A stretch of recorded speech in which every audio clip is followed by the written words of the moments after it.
Bismillahirrahmanirrahim. In the rest of the chapter 5, air and fuel induction, we will be talking about the intake valves. Then we will talk about the area above the walls, carburetor system, injectors, and few other things. Now, in first part, we have studied regarding the air intake manifold and the volumetric efficiency. Now see what is happening when we have reached to the intake valves. First, I will explain the intake valve. Figure on your left screen.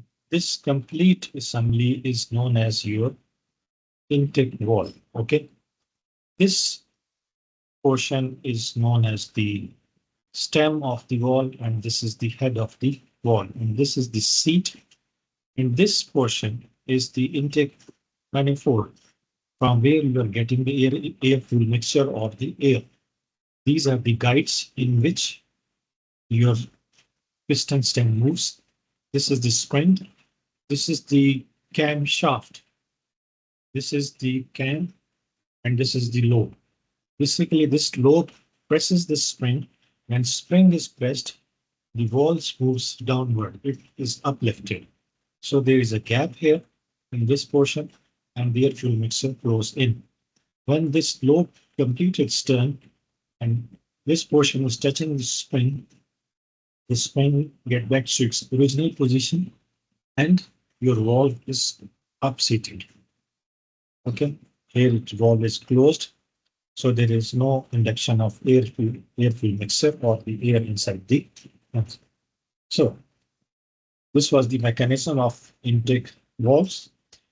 Intake valves of most IC engines are puppet valves that are spring loaded, closed and pushed open at the proper cycle time by the engine camshaft. And that engine camshaft is driven by the crankshaft either through directly or either through chain arrangement or some other arrangement. Puppet valve is a spring-loaded, closed and pushed open by cam action at proper timing cycle. Most automobile engine and other reciprocating engine use puppet valves. Much less common are sleeve valves and rotary valves. Component includes the valve, tail, valve seat, head. This is your head. This is stem, guide, spring, camshaft, and this manifold. Now, walls and wall seats are made of harder material and mostly mechanical system is used to open and close the wall.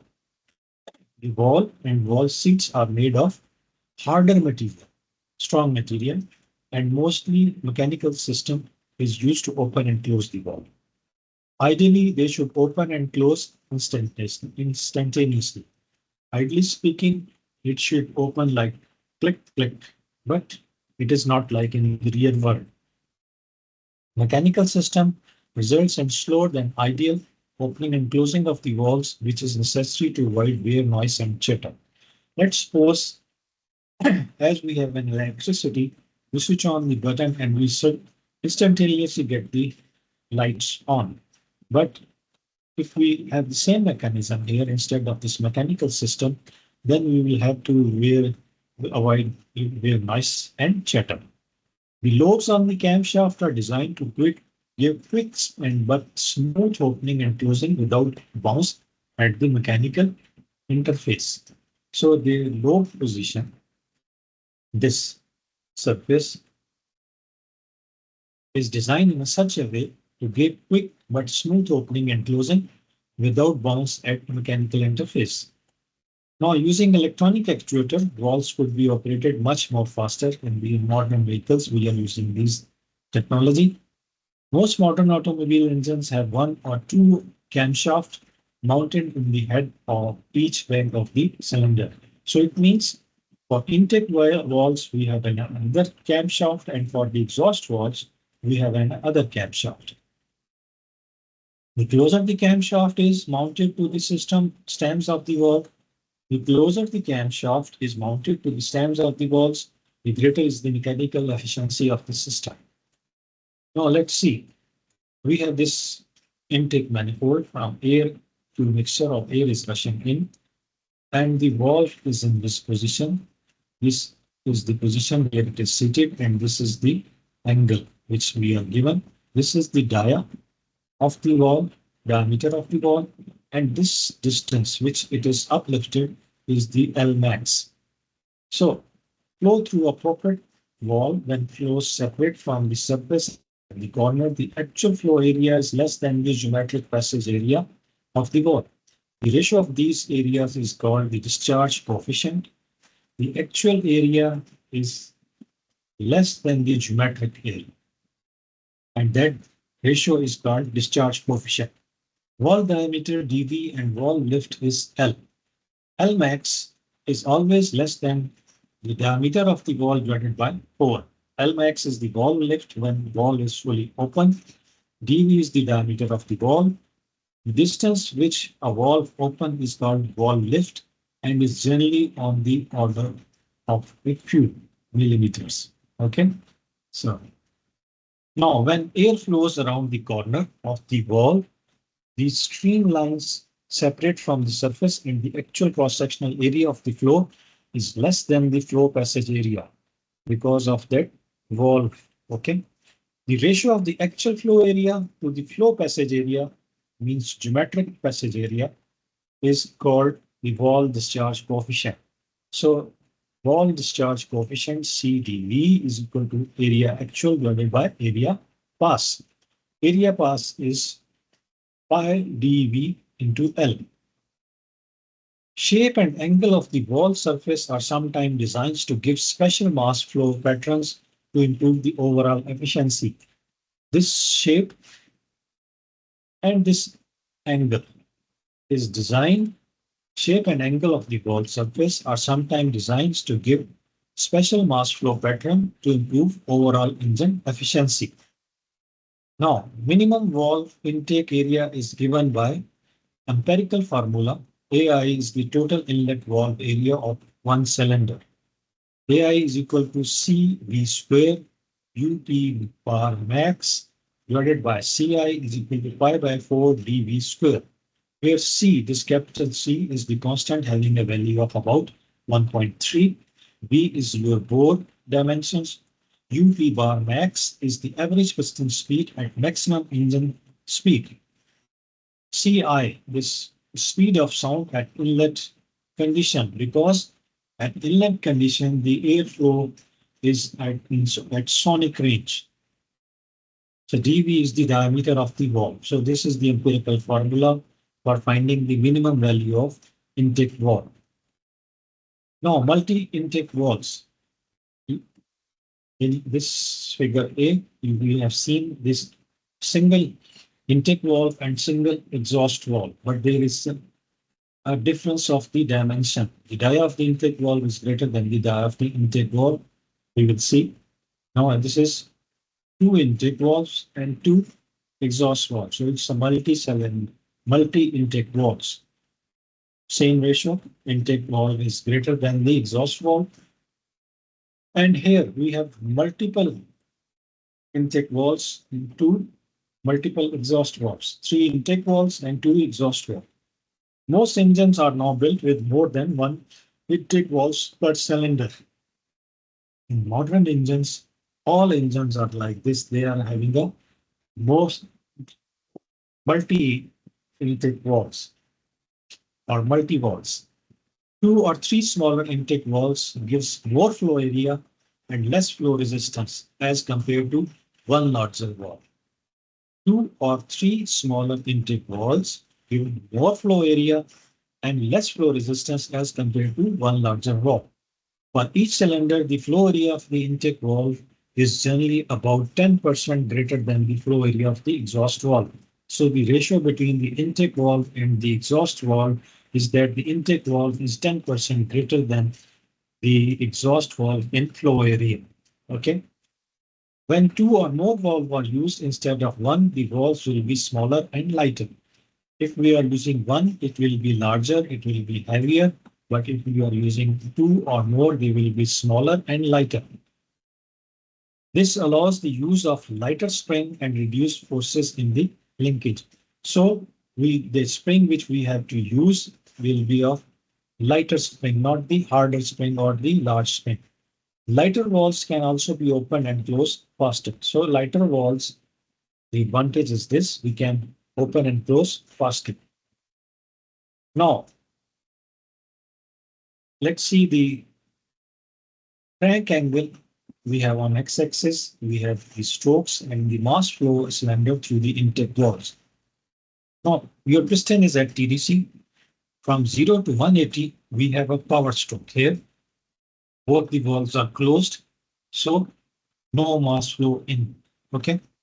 From 180 to 360 degree, exhaust valves open, and somewhere here we have only the exhaust valve is open here, but here somewhere here before TDC, when piston is reaching it at the end of the stroke, your intake valves starts opening. So there is that dip due to the overlap of the valves. So mass flow into the cylinder is dipping down. Now from 360 to 540, we have the intake stroke. You say increase in mass flow into the cylinder. Okay, this is the intake stroke. Piston is moving from TDC to VDC, producing vacuum. So to fill that vacuum, airflow has to be rushed in. So mass flow is into the cylinder is increased. Then from here, we have the compression stroke. Somewhere here, your exhaust valve closed, so only the intake valve is there, so mass flow is coming. And somewhere here, your when piston crosses VDC, VDC, your intake valve starts closing. So that's why you have this dip here. And then we have the compression stroke. Now solving the example 5-1. A 2.8 liter. So the displacement volume of the complete engine is 2.8 liter. Four cylinder means an engine having a four cylinder, and it's a square engine means bore and the stroke have the same dimensions of the same values with two intake valves per cylinder. So it's a multi intake valves. So two intake valves per cylinder. It's designed to have a maximum speed of 7,500 RPM. So it's designed to have a speed of 7,500 RPM. Now, intake temperature is 60 degrees Celsius. It is not 600, it is 60 degrees Celsius. There is a misprint in the book. So it's 60 degrees Celsius. Calculate intake valve area, diameter of intake valves area, and valve lift. Now, using the speed of the sound equation at the inlet conditions, where R is the universal gas constant, T is the temperature, K is the specific coefficient of constant Cp over Cv 1.4. The value of 1.4 is used here because this corresponds to the inlet temperature 60 degrees Celsius or 333 Kelvin. So putting the value in this equation, 1.4 under square 2 multiplied by 287 joules per kilogram Kelvin, 333 Kelvin. This comes out to be 366 meters per second. The speed of the sound at the inlet conditions are 366 meters per second. Now for one cylinder, we know the displacement volume of four cylinder is 2.8 liters. So divided by 4, we get for displacement volume for one cylinder, that is 0.7 liter or 0.007 meter cube. Now using the equation, we know that it's a square engine. So bore is equal to stroke. So Vd is equal to pi by 4 V square S. Then it is pi by 4 S cube or B cube, whatever you like. So we get the value of the stroke is 0.0962 meter or 9.62 centimeter. And that is the same value of the bore is. Now finding the maximum average piston speed, UP bar max, is equal to 2 into stroke into number of revolutions, or 2 into strokes per revolutions into the stroke length which we have received, which we have calculated 0.9062 meter per stroke, and the number of RPM per second, 7,500 divided by 60. So the value comes out to be 28.1 meter per second, and it is more. Okay, we know the range that was 5 to 15 meter per second, but here we are getting 28.1 24.1 meter per second. So it's a very piston average speed is very fast. Now, equation we know to find out the area of the intake valves, minimum area of intake valve is this empirical formula. C V square UP bar max divided by CI, so putting the value of this. C is equal to 1.3. We know that constant. We know the value of the bore, and we know the value of UP bar max, that is 24.1 meter per second, divided by the inlet speed condition, sound speed condition, that is 366 meter per second. So intake area of the valves comes out to be 0.000792 meter square or 7.92 centimeter square. So for this is area intake of the valve. So we have two valves in each cylinder. So area we have to find for single valve. Area for single valve is 7.92 divided by 2 is equal to pi by 4 dV square. So the dV is equal to 2.2 centimeters. So the diameter of the valve is 2.25 centimeter or 0.886 inches. Now we have found out the area, we have found out the diameter of the valve. Now L max, the upper lift of the valve. L max is equal to dV by 4. So 2.25 divided by 4, we get 0.56 centimeter or 5.6 mm or 0.22 inches. So this how we find out the intake valve area. Intake valve area, the diameter of intake valves, and valve lift. Remember, most of the students they do mistakes. They do not account for the number of cylinders. Number of cylinders plus the number of intake valves in that cylinder. Here the equation in the statement, 2 intake valves, or it may be 4 intake valves, or maybe valves. This is the empirical formula overall. So you have to divide this empirical formula with the number of valves. If it is 2, divided by 2. If it is 3, 3, then divided by 3. If it is 4, then divided by 4. Then you will get the intake valve area of each inlet valve. Okay. Then you get the diameter of each valve. And then from that you get the L max. Mostly students do this mistake in exam. Now, a few words regarding the carburetor. The carburetor is a device which we used in the conventional vehicle for several decades. Carburetors were used almost as SI engine, spark ignition engines as the means of adding the fuel to the intake air. Now, first I will explain the diagram and then I will explain how it will work. From your right on this side, the fuel is coming to the fuel pipe from fuel pipeline and the fuel pump, and then we have a strainer here. Then we have a fuel supply valve here, and then we have this chamber here. That chamber is known as float chamber, and then we have a float valve here. It cut off the supply of the fuel if that it is up to certain level. And then at this portion we have air, and this is went to the atmosphere. Okay, and then we have this venturi arrangements here. Okay, these are the fuel. This is the fuel metering devices orifice. This is the pressure differential arrangement here. And then we have this another opening here. Air from the atmosphere is coming from here. This is your choke valve. In most of the vehicle, if we have this choke valve, that if we operate that choke valve, it's this butterfly valve change its location. Then we have this throttle valve. It is linked with your accelerator.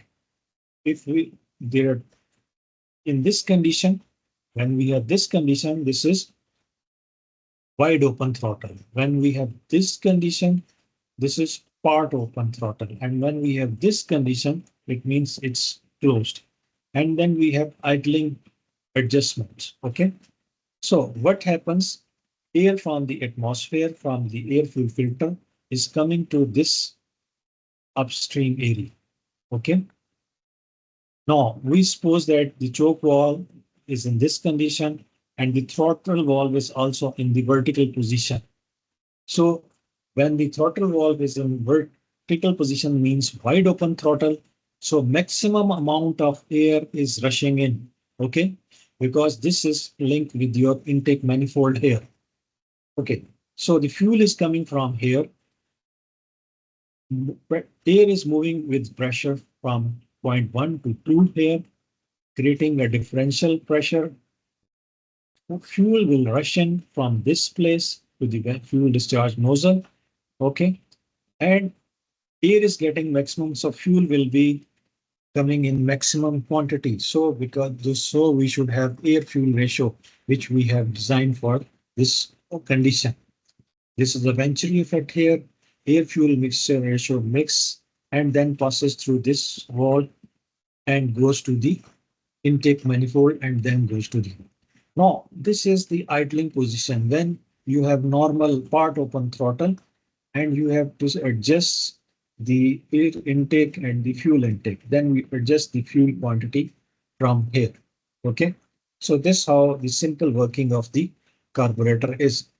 Air is going also here. It's maintaining the pressure here so that the fuel should be available for your Venturi effect here. Okay. Remember this thing. No, carburetor was used in the old conventional vehicles. Now we are using fuel injectors.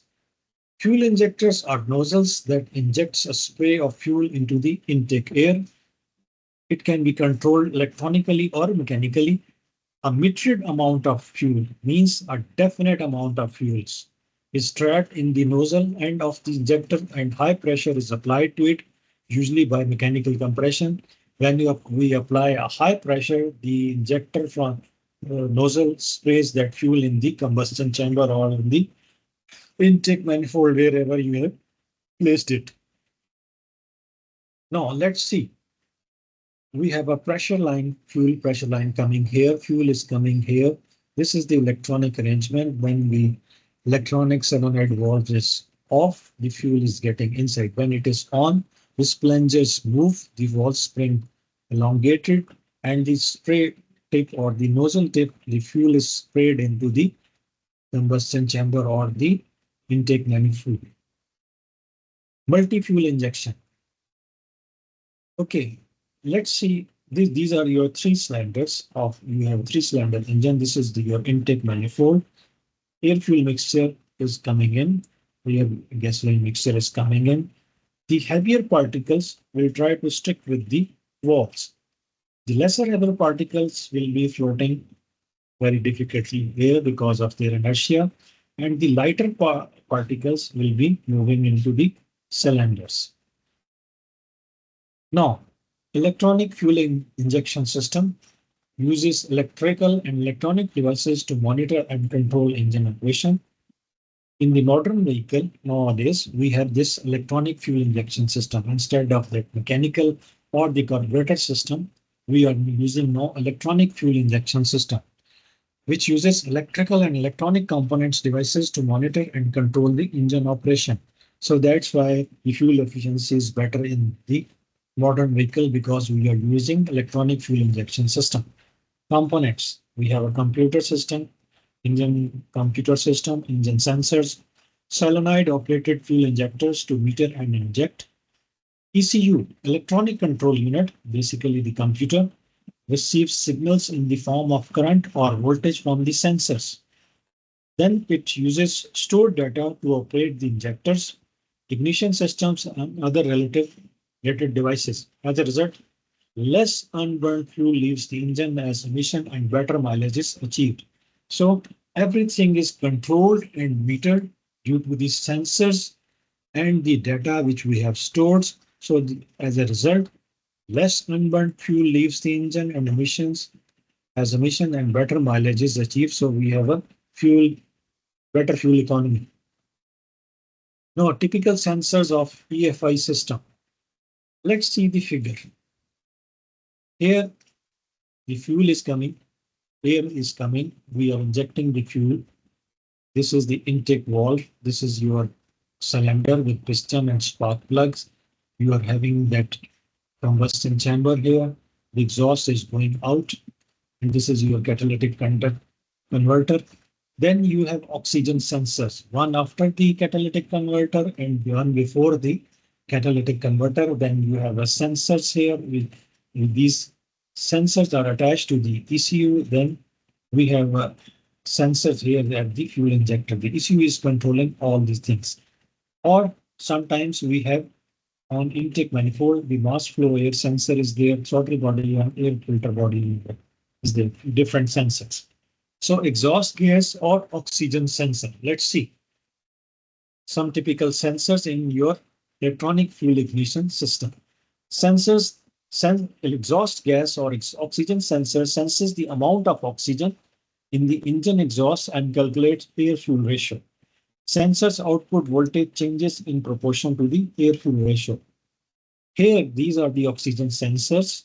They calculate the amount of oxygen which is coming in the exhaust, and they give the signal to the ECU, and then ECU gives the signals to the injector and the airflow rate, mass airflow rate sensor to adjust the air fuel mixture.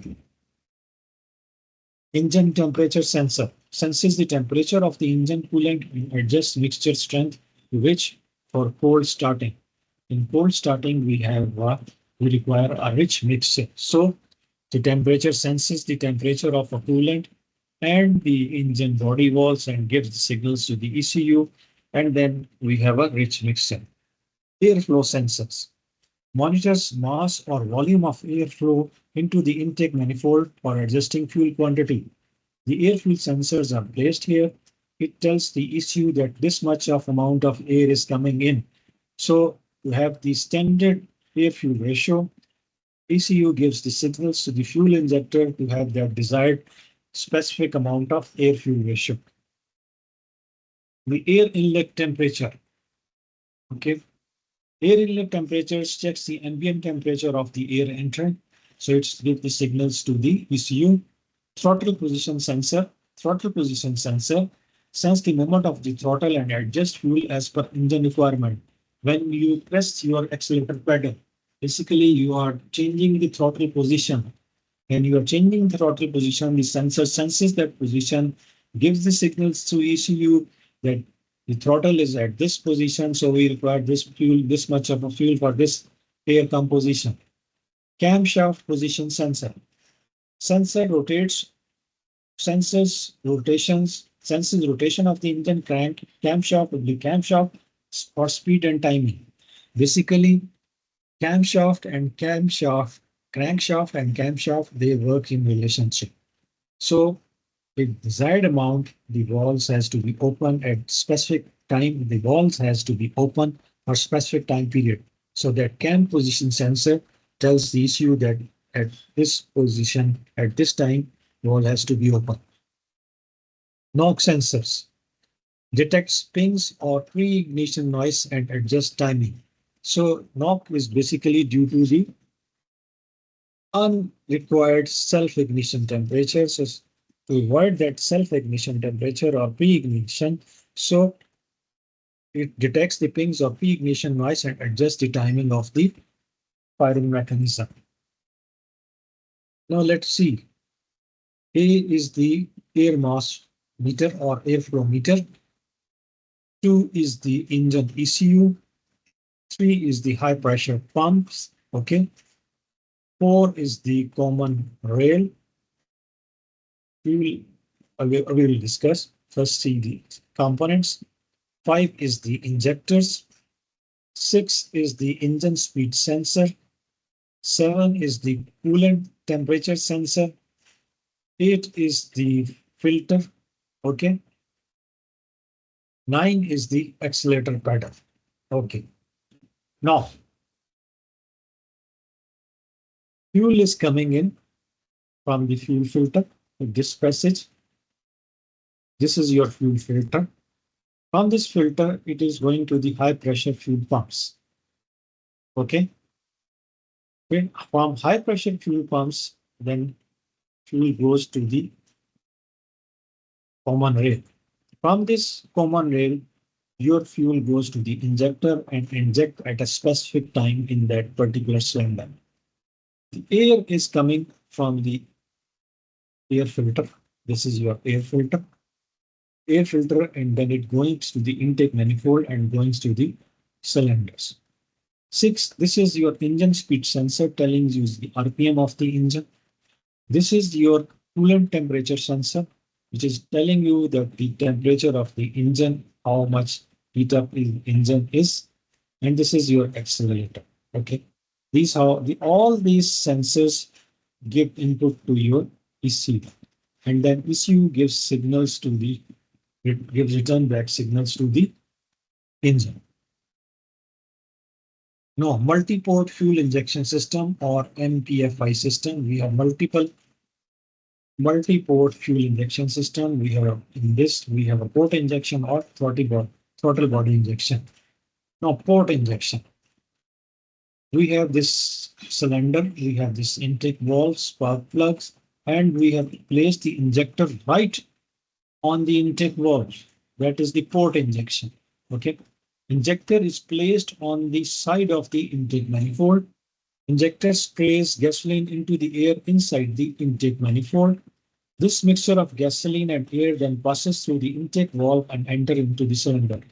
So it is right in the intake manifold near the valves. Each cylinder is provided with separate injector. So every injector, each cylinder is provided with separate injector. So this is the port injection. So multi-port fuel injection, which is like this. We have a intake manifold, air is coming in. This is the one cylinder, this is second cylinder, third cylinder, fourth cylinder, fifth cylinder, sixth cylinder. So we have six cylinder, we have six injector. Every intake manifold has separate injector, fuel injector. So this is multi-port fuel injector system, port injection. Now, if we have throttle body injection system, the same intake manifold, air is coming in, one cylinder, two cylinder, three cylinder, four cylinder, five cylinder, six cylinder. And we are spraying directly air injector fuel here in the air before it goes to the runner.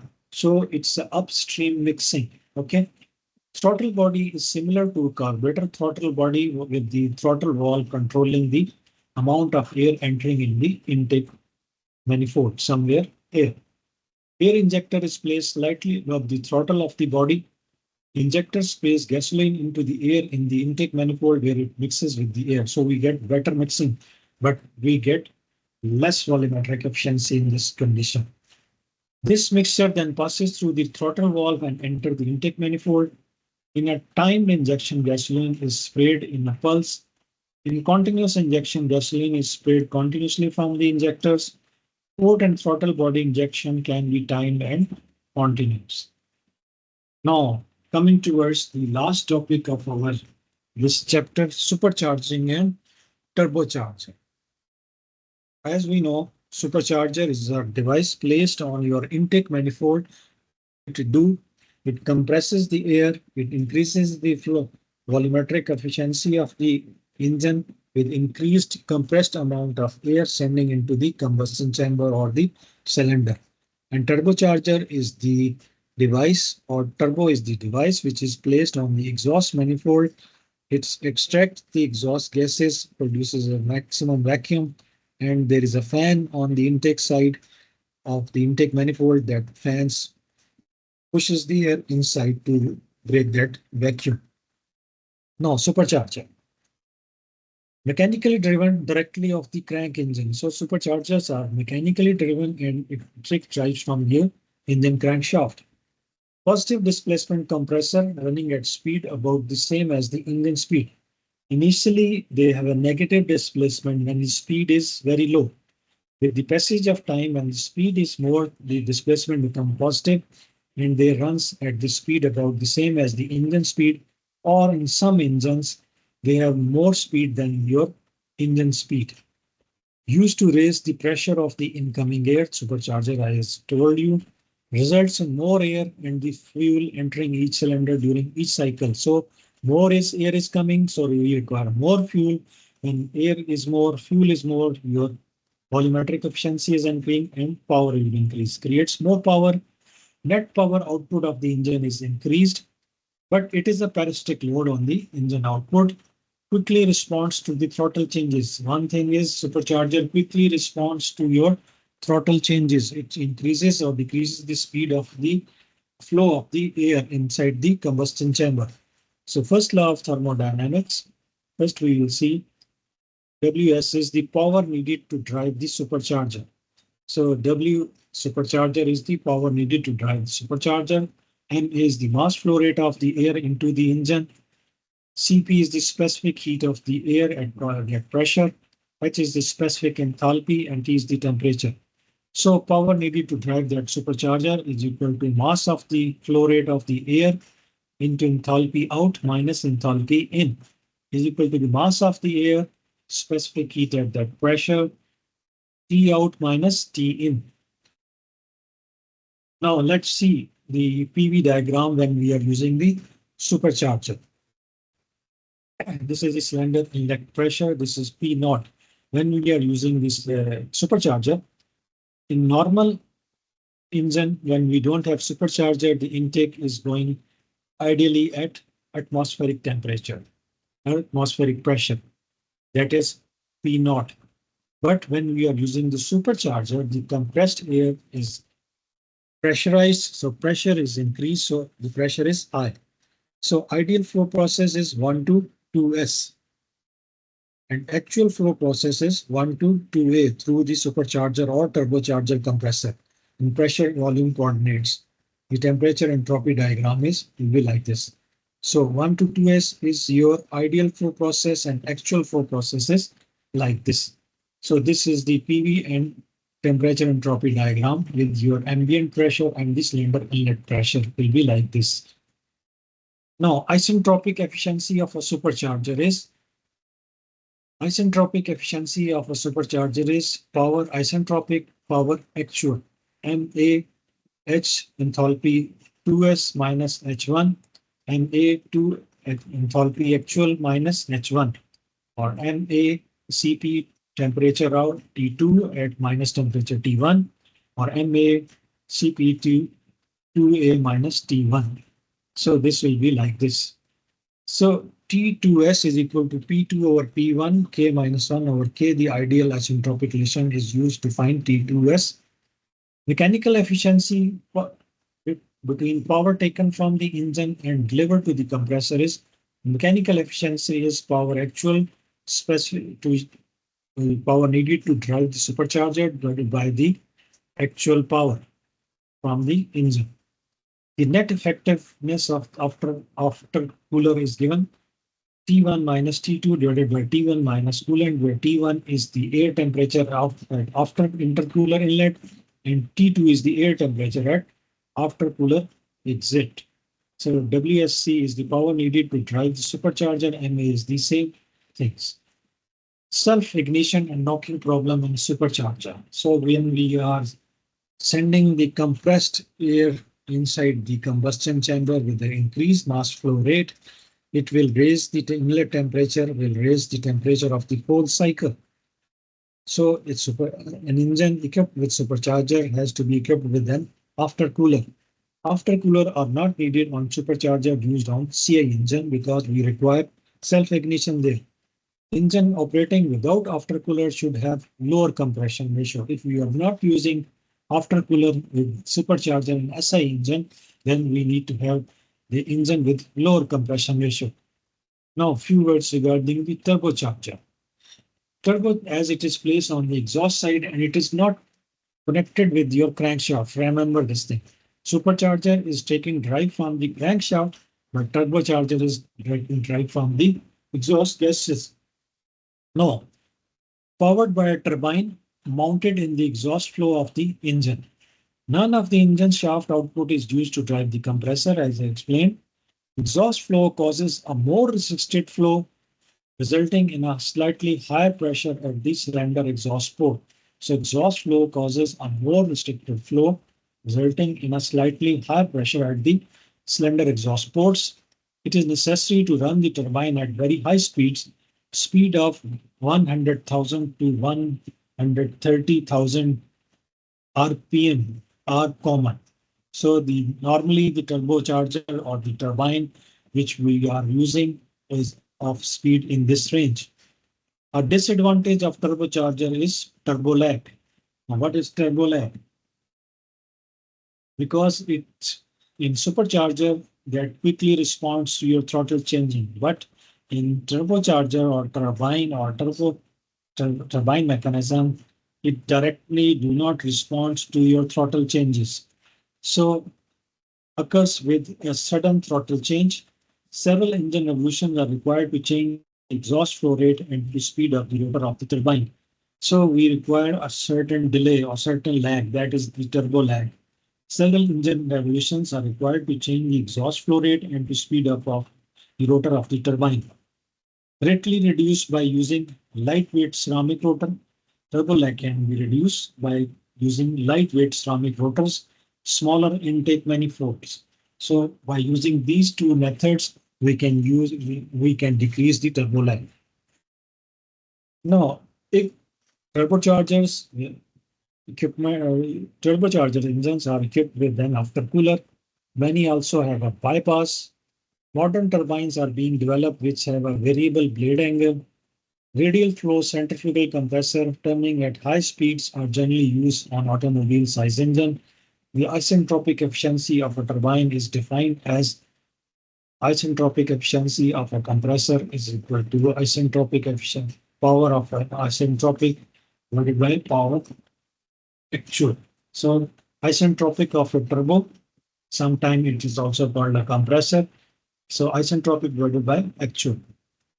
So it comes during the exhaust. In normal PV diagram, we know that the exhaust is at atmospheric pressure, but here the pressures are high. So the ideal flow process is 1 to 2s, but we have a high pressure, high temperature. So and actual exhaust flow process is 1 to 2a through the turbine of a turbocharger in a pressure volume coordinates and V temperature. So 1 to 2s is the ideal, but actually it is 1 to 2a. The inlet airflow through the compressor of a turbocharger is same as shown in figure for supercharger. No, the efficiency of isentropic efficiency is the isentropic efficiency, and W dot C is the power to drive compressor and turbine power. So turbine power actual divided by turbine power isentropic. So we can write it mass flow rate of air H1 minus H2A divided by mass flow rate of air H1 minus H2 of S. So actual divided by this.